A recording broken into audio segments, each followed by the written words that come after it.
Hello and welcome to another episode of Conquering My Collection. I thought this would be fairly timely, hopefully, depending on when I post this video, because I just posted our review of the Paul Thomas Anderson film Magnolia for the Epic Film Challenge 2, 1001 Movies You Must See Before You Die. And I think I mentioned in that video there's a few Paul Thomas Anderson films I haven't seen, and one of them was Punch Drunk Love, which I have right here from the Criterion collection. Excuse that suppressed burp, I'll leave that one in for free. And we watched it a few weeks ago, so let's talk about it. I had this in my collection for quite a number of years, and I was really interested to see a dramatic role from Adam Sandler, who has more recently, in the past few months, gained great acclaim for his performance in the film Uncut Gems by the Safdie brothers, which I really enjoyed. It was a very, very good film. His performance wasn't revolutionary to me, or certainly, year best or anything, but it does stand to reason to me that making someone laugh is a lot more difficult than making someone feel something in a more dramatic scenario, because you have a lot of the best kind of comic actors like Tom Hanks and Jim Carrey and Robin Williams, who were great comedians, very, very funny, and then they'll just randomly pull out this amazing dramatic turn in films like, say, 1 Hour Photo, or The Kingfisher, and I'm thinking about Robin Williams, of course, the great performance he gave in Good Will Hunting. Then you have Tom Hanks, who did this great dramatic stuff, and then you had Jim Carrey doing things like Eternal Sunshine of the Spotless Mind. They knew how to do it, and so to me, it isn't a surprise that Adam Sandler is able to do serious acting. There's still a touch of, and I feel like whenever I see Adam Sandler in a serious role, like Uncut Gems or the Merit stories, maybe that's how you pronounce it, the recent Noah Baumbach film with Dustin Hoffman and Ben Stiller, I always feel like when I see Adam Sandler in a dramatic role, this like it's almost like he's dying to just try and do weird, funny shit, and I can feel it bubbling under the surface. Like he wants to just do, like he just wants to suddenly jump into something, and you can kind of see it in his face. There's certain points where it's like he's dying to just dig his teeth into something really goofy and stupid. But this is an interesting film. I love the way this film was shot and presented. It's almost like a mystery film at times, especially the opening sequence with the piano left on the side of the road. And just what is he doing in this garage kind of warehouse building at the beginning of the film? I don't know what his character's name is. Barry Egan. He is a novelty toilet plunger salesman with an erratic temper. And he is collecting these coupons from certain food items and basically exploiting this deal with the company where if you collect these coupons, you get rewarded with flyer miles for an airline. And he realizes like how much he can exploit this, which is apparently a true story that Paul Thomas Anderson had heard and worked into this story. And it's kind of a romance film with was it Emily Watson? So she is Lena, and the whole romance between these two characters is really interesting. It's unlike most romantic. Can you call this a romantic comedy? I don't know if you can.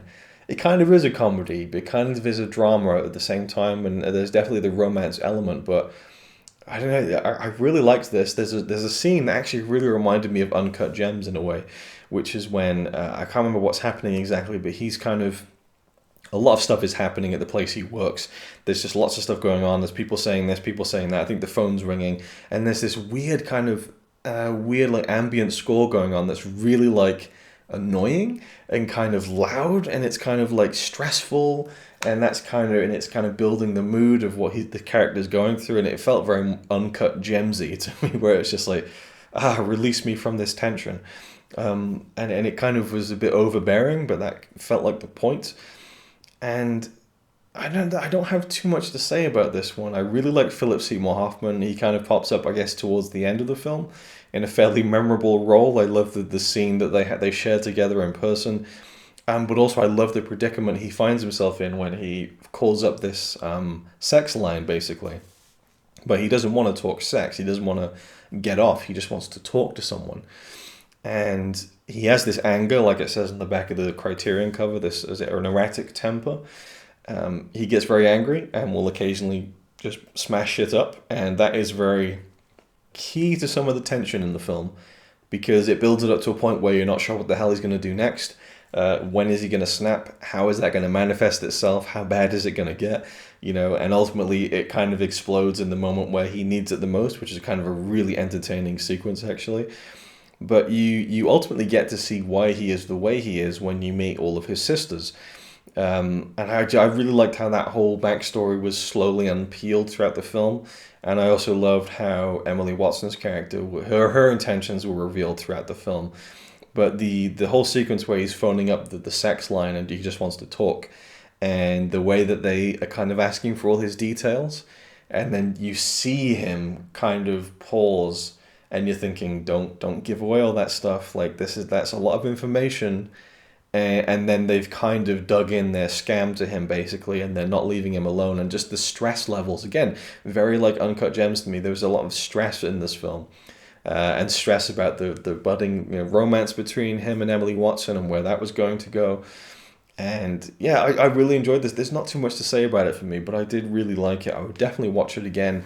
I feel like it's a film I need to see a few more times. It's only 95 minutes, so it was a really easy watch as well. But I don't know. I think Paul Thomas Anderson's a great filmmaker. This is definitely not up there for me with his other great films like Boogie Nights and Magnolia and Phantom Thread. There's a few more I haven't seen, like Inherent Vice and The Master, but yeah, there's something about this one that was really entertaining, really enjoyable, but it didn't have the oomph that some of his other films had, and that's completely fine. I think it's not a great idea to hold a director to a certain standard, who makes great films, and then if they make a film that isn't up to the rest, you feel like, oh, it's not worth it, or you kind of dismiss it. This isn't a film to be dismissed. It's a very, very good film.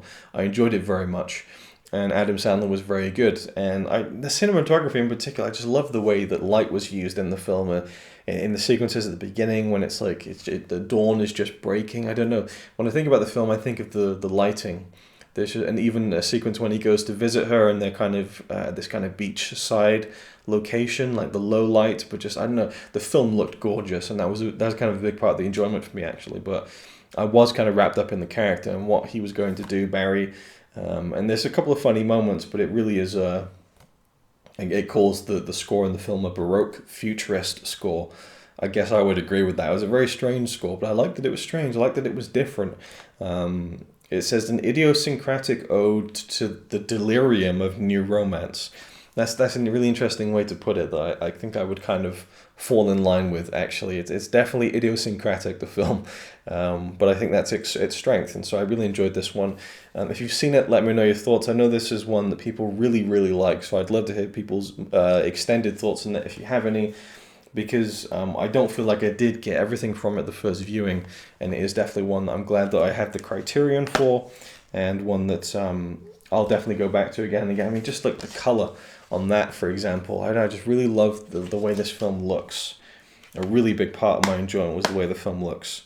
There's not really anything on the Blu-ray from the director. Apparently he doesn't talk about this one for some reason, which is strange to me. I don't think Paul Thomas Anderson really talks about his films in general. That might be one of those director quirks where they don't really like to discuss their work, which is totally fine, but I was disappointed to see there wasn't like an interview with him or something on the back, but that kind of almost adds to the mystery of the film a little bit. Not that there's a mystery, but just kind of what was the intent here? Where did it come from? I don't know. I like the answers to those questions, but I also like it when there's no answers to those questions, and so it's kind of left up to you to decide what you think of it and how you feel about it. So I'll leave it there. Thank you for watching, and I'll see you in the next video. It's alright by me. Apart from the fact he throws cans of Carlin into a tree. Yeah, he's really cool. Yeah, he's really cool. But he's not quite as cool as you.